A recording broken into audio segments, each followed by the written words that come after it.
Hey everybody, and welcome to my channel. I'm Roz Kincaid. I'm an intuitive soul healer, and I help women of color step into their power and live a life of peacefulness with ease and balance, and of course, without hiding it, because who wants to be inauthentic or apologize for it? So, I wanted to share in this video today with those of you who, like me, are doing this work, this transformative work to become something better, become a better version of yourself, become less conditioned by the past, or just be different in a better way. So, listen, I'm no astrologer, okay, but I am aware that there are major astrological and energetic shifts that are happening even right now and will continue for the next 3 to 5 years. And what that means is that there's a large population of the collective that's having an awakening or some kind of shifting out of something old and into something new. And what that means is that we are being called to a higher level of wellness, to be more expansive, to grow, and to move closer to a version of our higher self. The way we used to move about in the world or the way we used to show up in the world is no longer going to support us in this new energy that's starting to come in, and we are going to have to let go of the former self to be equipped and be prepared to receive what's coming in our lives individually and collectively. So, the other day, I was scrolling YouTube and I happened upon this sermon by Pastor Sarah Jakes Roberts about self preservation. And it really resonated with me. And I just wanted to share my thoughts and insights on some of what she talked about because it was so deeply resonant for me. And it kind of reminded me that it's popping up for me, this self preservation, as well as I'm seeing it in other people. So it's being reflected back to me as well. So that's usually my sign to speak on it, okay? So as we do our deconditioning, as we create new beliefs, new values, we transform into a more ideal version of ourselves, or even as we manifest something greater into our lives, there are going to be times where we naturally are going to want to hold on to our old ways of being, the old self, old ways of thinking, old patterns, because it's what we know, it's familiar, it's comfortable. Again, it's what we know. But in doing that, you are going to find that there is a contrast. You're going to feel a contrast between the old self and the quote unquote new self, where you're going to be forced to make decisions as to whether or not what we're doing to preserve our old self and take action and start to act like the person that we truly want to be and want to have been designed to be. So that contrast is going to put you at a decision point. Basically, do I want to continue and preserve my old self, or do I want to fall into and step into this more evolved version of myself, or do I just want to stay the same and just be what I am and what I've always been? That's kind of the decision point that many of us are going to find ourselves in. And there's also going to be times where you're going to find yourself in self preservation mode to protect yourself because you don't know what's next. You don't know what the next step is. You don't know what's on the other side of what you see in front of you today. Yet, your desire to grow more actually grows. To be more, to have more is going to grow. And so the truth of that is that you might have used self-preservation in the past to create this level of safety for yourself, but let me tell you something. That safety is not going to satiate or satisfy your soul. There is going to be this felt contrast and this pull to want to let go, but being scared to let go and want to move into a better way of being, a better way of thinking, just a newer version of you, a more authentic version of you that feels better and feels more liberating, right? So if you are a person who's feeling unhappy, you feel stuck, you something ain't right, you just ain't satisfied with your life the way it is right now, or and you know that you have an idea, or you know and you have some idea of what you want your life to look like, then what spirit, God, the universe, whomever, what they're saying to you right now is that it is going to require of you an identity shift. And trying to do all of this self preservation of your old self while moving into your ideal self is going to create more resistance for you than necessary. Like, so why can't it be easy? Why can't it be easy? Why can't we make it easier on ourselves? What is in the way of this being easy, and what is making it so hard for us to let go of the former things, knowing that we want something better for ourselves, or we want to be better? So there's this level of trust in whomever you consider God or the universe to be for you, whatever that is. There's this level of trust that's required. There's a level of belief in just what is possible, even that little bit of faith that this is actually possible. And there's going to require some courage of you to that you're going to need to, help you step out of your comfort zone and stop preserving those things about you that are no longer serving you the way that they used to. And here's how you are going to start to notice that doing all of those things that you used to do ain't getting you the results that you want. That's how you know you need to let it go and put it down and start to move towards what it is that you want and who you want to be.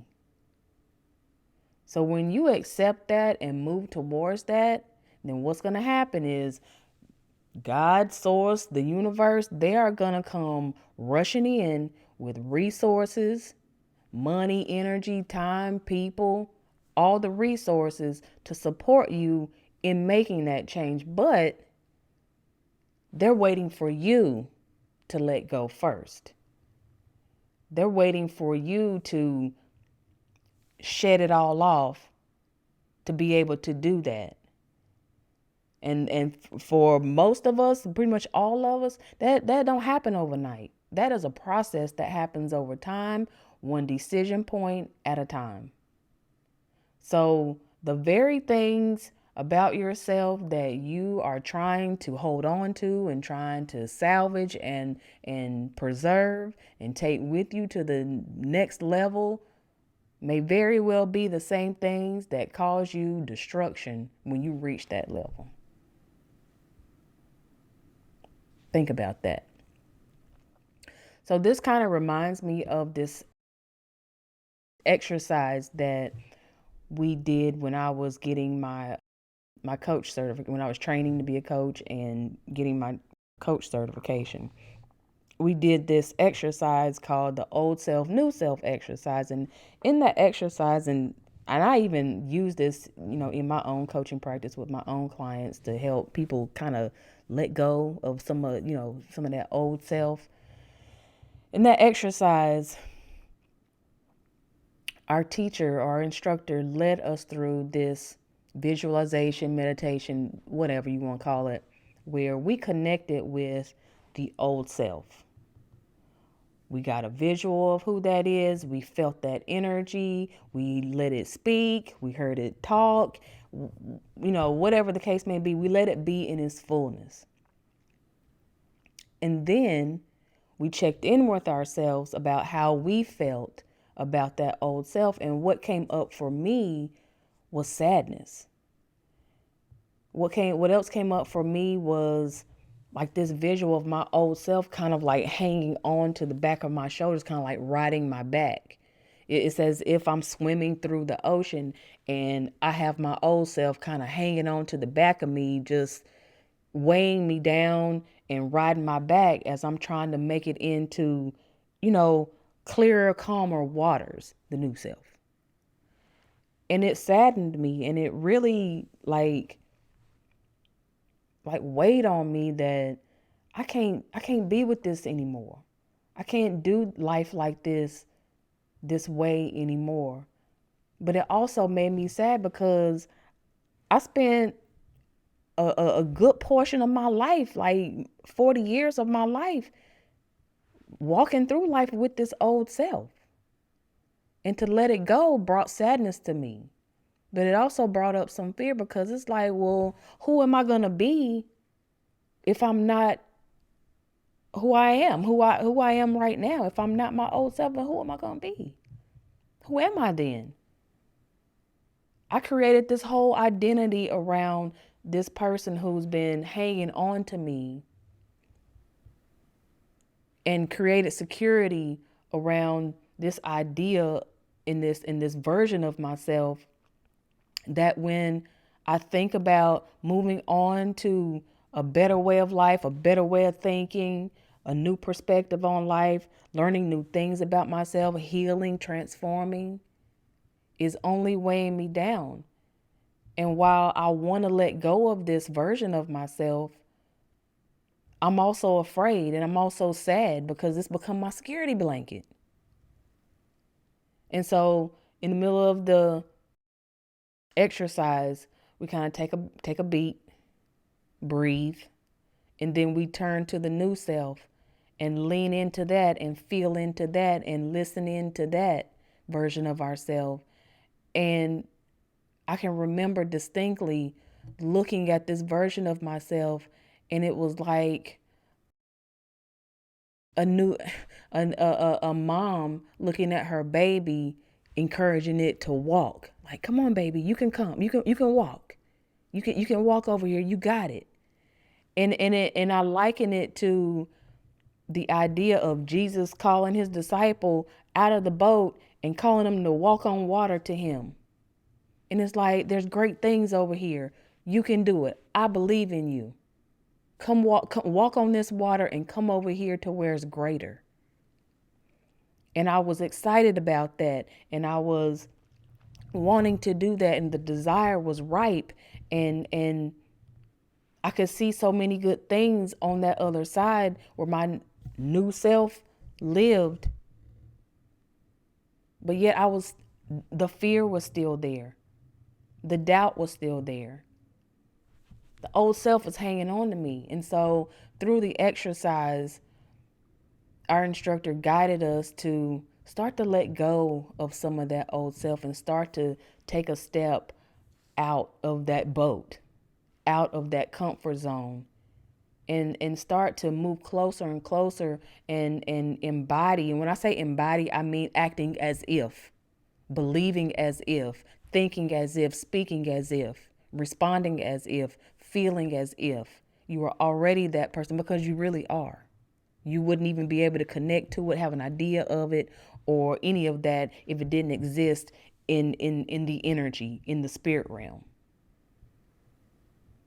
And so taking us through that exercise really helped me to start to reframe some of my internal conversation, start to reframe and kind of get control and a handle on this chatter, this old way of thinking and being, and saying, listen, I appreciate you for who you are, who you have been to me, but this isn't working for me anymore. And I have to do something different. I have to start to step into my new self. I have to get a better handle on my anger. I have to stop popping off. I have to stop talking poorly to myself. I have to start to lift myself up and encourage myself. I have to start to look for evidence that supports me in a new belief that says I am enough, I'm doing enough, I'm good enough. I don't have to rush, I don't have to push, I don't have to thrive and force things all the time. It can be easy because that feels like peace to me. And so the lesson in all of this is to understand that you cannot take the old you to the level where the new you exists. One, there's no space for it. Two, there's no use for it. It's not going to serve you at that level. You can't pour new wine into old wineskins because that new wine is going to become bitter. It's going to ruin it. You can't put something new into something old. So you're going to have to the word that's coming up is get rid of, but I know that that's not quite it. You're going to have to let go of the old stuff and allow space for the new to come in. Give yourself some room to be able to move into what's new. And take some time to reflect and start to recognize where the contrast is between who you are now and who you want to be, and start taking small actions. I'm not talking about making leaps right here, because the small steps are going to add up to a leap. And two, all of these big jumps that we trying to make, it's too much. Don't set yourself up like that, okay? So take small actions to shed the weight or even change those aspects of yourself that ain't working, that won't work. When you get to that new level, as you're growing, as you're elevating, as you're expanding, that right there is the real work.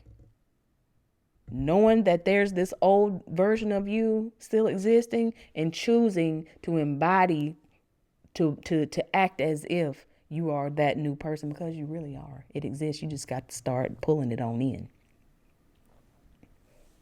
That's the work.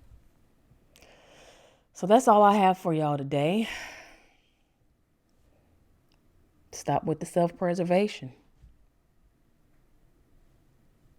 Can't take the old version of you to the new level.